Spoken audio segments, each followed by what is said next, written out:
The bank lobby gleams with daylight and soft, deliberate architecture. A cathedral of glass and polished stone. Natural light spills like cash. At center stage, an enormous mahogany desk, manicured, imposing. Security screens hum. A sculptural hourglass counts seconds of power. Mason Vere, 52, tailored to the point of menace, approaches like a weather front. He is the CEO of Vere Industries. His presence carries an invisible boardroom. Around his wrist, a simple watch that costs more than the average car. He moves with the certainty of someone who has always read the last page first. Emma Kale, 23, the new cashier, stands behind the counter. She is slight, wearing a nameplate that catches light. Emma. There is a stillness about her, like a person who listens to the world as it seems. She is the newest in a long chain of functionaries who never spoke until spoken to. Mason halts a calculated step from the desk. He is here for one thing, a single signature.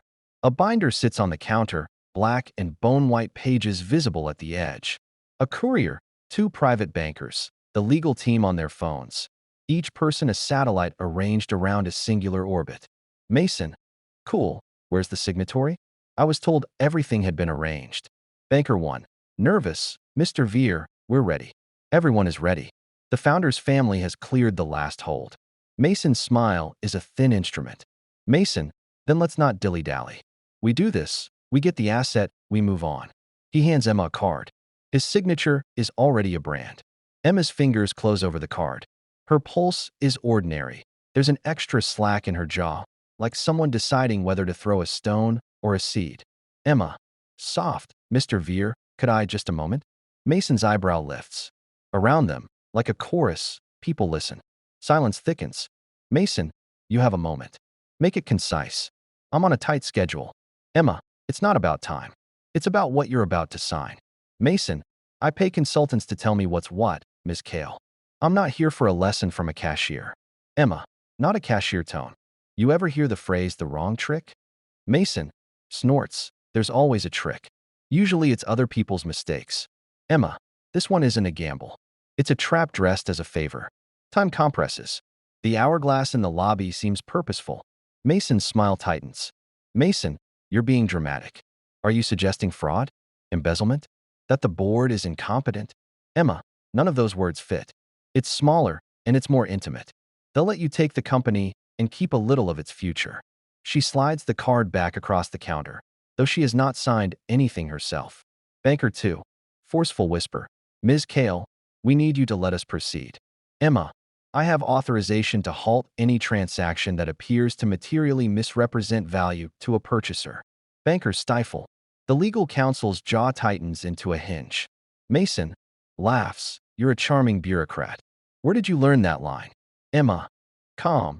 From a woman who used to teach me how to keep a ledger when my family store couldn't afford a manager. Her voice barely breaks, but the room understands it is not a performative lie. Mason's face is a landscape of control cracking. He leans in. Mason, tell me plainly. What's wrong with the deal? Emma, I won't say the words they don't want me to say, but I can say this. The asset's publicly stated liabilities are understated by nearly half of what you were shown. She produces a small printed slip, an internal ledger adjustment note, found in the courier's bag as if it had a life of its own. A gasp, quiet, professional, goes through the table. Mason's eyes flick to the courier who shifts like a hunted animal. The legal counsel seizes the note with gloved hands. He reads. His face loses color. Legal counsel. This is an internal restatement. If true, there's material misrepresentation. We need to confirm. Mason, confirm? You have minutes. The founder's son is here. He's signing in good faith. We don't delay deals for whispers. Emma, the whisper is a recording. I listened because I balanced the register and I overheard a call. She reaches into her apron, pulls out a battered phone, and plays a broken voice memo. On it, a man's voice. Reduce the liabilities. The buyer won't notice. Fix the numbers. Delay the audit. The tape is tiny but monstrous. Everyone leans. Mason's jaw tightens into granite. The founder's son looks away. Mason. Cold. This is sabotage. Who recorded this? Are you accusing my team of? Emma. Steadfast. I'm accusing the ledger of lying. I'm asking you to read the ledger before you sign your name to a promise you can't keep. A beat. Mason's gaze moves down to the hourglass. He counts silently. He has seconds. Power likes immediacy. He chooses to bully the problem, to buy it, to pretend the problem is someone else's. Mason, measured, if I'm to believe you. Ms. Kale, produce the evidence. Anyone can say anything in a bank lobby. Emma, steady, the courier's manifest. The internal note. The voice memo. And a notation on the founder's family file that an offshore subsidiary will assume divested liabilities post-closing. She pauses. The room exhales. Banker 1. Mr. Vere, this will delay us. There are regulatory windows. Mason, windows are for those who don't own the house. We move. We sign. We deal. Emma, if you sign, you do so with false knowledge. If you sign, your company buys future lawsuits and a hollowed asset. If you sign, you let a rumor of responsibility become a legal black hole. Mason, leaning, you think I fear lawsuits? I've weathered storms that stripped lesser ships of paint. I am not naive. Emma, not fear. Responsibility. There is a difference. You can choose to be the person who wins a hollow victory or the person who prevents harm. Both require courage. Mason's eyes flash. This is an argument he rarely loses. He has spent a life assembling facts to advantage. But this cashier, this child, speaks like a mirror. Mirrors are unpleasant. Mason, brittle laugh. It's poetic, Miss Kale. You make moral economics sound quaint. But I'm not a philanthropist. I have shareholders. Emma, and shareholders deserve truthful books.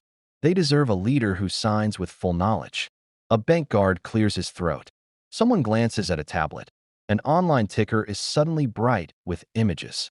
The founder's family patriarch, an old man with trembling hands, is watching from across the room. Founder, weekly, Mason, whatever this is, my family's name is on it. Mason, then we proceed. We do a quick hold. We sign contingencies. All standard. Legal counsel. Contingencies won't hide an active misrepresentation. They will not shield from regulators. Mason, to counsel, are you threatening me with regulators? Legal counsel, I'm advising of exposure. The law isn't interested in your timetable. Silence stretches. The hourglass loses sand like a metronome to a heartbeat. Mason studies Emma. She is small, in a physical sense, but enormous in effect. Mason, why would you risk your job? Why would you interrupt a transaction of this size, with millions on the table and people watching? Emma, because my mother once told me a story. Her grocery store folded because a business took a shortcut. She kept the ledger and never forgave herself for not fighting for the truth. She looks at Mason, not with accusation, but with invitation. Emma, someone had to speak. They trained me to look at the numbers. I saw the miscount. I did the only thing I could. Mason studies her like a sociologist suffering a new specimen. Around them, bank employees begin to whisper about whistleblowing and ethics. Phones light. Someone in the legal team messages a regulator contact. Mason, slowly, you understand consequences. You are aware of how markets punish unpredictability. Emma, I'm aware of how markets reward truth when it has time to breathe. I also know how much harm small falsehoods compounded can do. Another courier speaks up, voice small and afraid. Courier, there's a transfer instruction I thought was a routing note. I shouldn't have moved it so fast. Banker 2. Sharp, are you telling us you moved documents incorrectly? Courier, I moved things the way I was told. But I also saw the adjustment note in a folder. Should I have said something sooner? Maybe. I panicked. Mason, standoffish. So we have human error, procedural leaks, and a cash register girl with a conscience. A delightful tableau. Emma, people are what they are. But who you let sign your purchase determines who you become. Mason considers. He has been at the business of acquiring. He has bought companies, reputations, and sometimes silence. The room seems to tilt. The hourglass is nearly empty. He picks up the pen that lies in front of him like a scepter. For a split second, the whole building holds its breath. Mason brings the pen down, but not to sign. He lifts it to his lips, the motion of a man who tastes decisions. Mason, quiet, you want to stop this. Emma, I want truth accounted for before you make it your liability. Mason, and if the truth is inconvenient? If telling it costs me the deal, the projections, everything? Emma, then you miss the money. But you also avoid inheriting a wound that will fester. You avoid taking custody of trouble you didn't cause. Mason's expression is complicated, a map of empires and regrets. He has something like respect now, thin but real. Mason, do you know anything about running a company, Miss Kale? Do you know what it's like to answer to 1,000 accountable voices? Emma, maybe not in the way you do. But I know what it's like to answer to the person in front of you when they've trusted you with something precious. I know how heavy that trust is. Outside, traffic moves like predictable machines. Inside, the bank feels like the eye of a storm. Mason stands. He paces once, then twice. Mason, all right. We suspend. We call the auditing firm. We put a temporary freeze on the deal until we verify. If this is a false alarm, you make us look foolish. Emma, if it's true, you prevent a collapse. Both outcomes are valuable. A flurry of activity. Phones dial. Emails are fired like warning flares. The founder's son looks like a child who has forgotten a poem. Mason watches the cascade he has set off. Legal counsel. Mr. Vere, we will require a formal hold. We'll notify the regulator and request an expedited review. Mason, do it. But mark my words, I will not be played for a fool. Emma, you won't be played for a fool if you read the ledger. You will be prepared. There is a knock at the revolving door. A tall deputy from the regulator's office steps in, badge discreet. He is immediately shepherded to a side room. Mason watches him and, for the first time in years, unclenches. As auditors arrive, Mason meets Emma across the counter. The world within the bank contracts to the two of them. He reaches into his jacket and produces an envelope. It's heavy with paper, a small manual perhaps. He sets it on the counter. Mason, you bought us time, Miss Kale. That has cost you something. I'm not a man who forgets costs or favors. Emma, soft, I did what I thought was right. Mason, good answer for a child. Bad answer for a calculated world. But here's the thing. Courage and calculation often look the same in the gray spaces. I respect that you chose courage. She is surprised, disarmed. Mason, do you want to work for me? Not as a cashier. As someone who can look over numbers and tell me when the horizon tilts. He offers a card, different than before, plain, with an email address that smells of opportunity. Emma, hesitant, I don't know your world. Mason, then learn it. If you're right, you'll be invaluable. If you're wrong, you'll be obsolete. Both teach you something. Emma studies him. Past the suit and the polished watch, he is a man who has learned to buy time. She thinks of her mother's ledger and the grocery store with a crooked sign. She thinks of the quiet voice memo that changed a room. Emma, I will think about it. Mason, do that. But don't think too long. They stand in silence as auditors file in. The regulator speaks to legal through a closed door. The hourglass is empty. Mason steps back into his role like armor pulled on. Mason, to the room, we proceed with caution. We investigate. We document everything. Bankers nod, relieved and annoyed in equal measure. The founder's family breathes. As people disperse, the courier lingers, ashamed. Emma follows him and lays a hand on his shoulder, the human equivalent of a ledger's nod. Courier, I'm sorry I moved things. Emma, you did what you were told.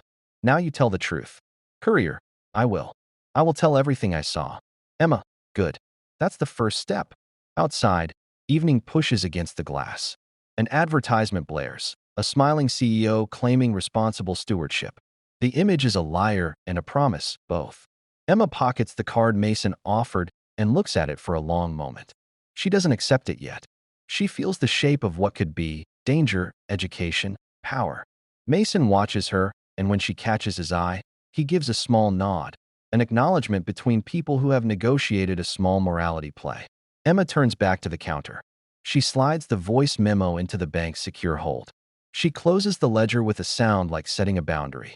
She writes in the margin, "Speak before you sign." Several days later, the machinery of response is in motion. Auditors move through files like careful surgeons. Regulators send requests. News outlets scratch headlines. The bank's lobby feels smaller under the weight of attention. Mason sits in a conference room with his board. It's a glass fishbowl. Portraits of past triumphs glare down like jurors. Board chair, Mason, the market is watching. We need an executive summary of exposure. Mason, we have paused the acquisition. We're cooperating with an expedited audit. If there's misrepresentation, we'll correct it and seek remedy. Board member, remedy takes time. Time costs us premiums. Our stock dropped 3% overnight. Mason, I calculate the cost of truth.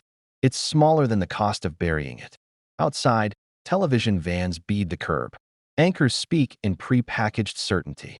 A reporter recites details. Another asks, who noticed first? Who stopped the train? At home, Emma sits at her kitchen table with a lamp, throwing a warm disk on the ledger her mother kept. She opens it to a margin note in handwriting she recognizes, an old lesson. She remembers teaching herself to reconcile receipts when the calculator battery died. She remembers a woman who believed in more than profit. She believed in the dignity of counting truthfully. Emma's phone buzzes. An unknown number. She answers. Mason, Miss Kale? It's Mason Vere. Emma, Mr. Vere. Hello. Mason, I wanted to thank you again properly. The audit, preliminary results show intentional misstatements. We haven't finalized remedies, but the regulators praised prompt disclosure. Emma, quiet. I didn't expect praise.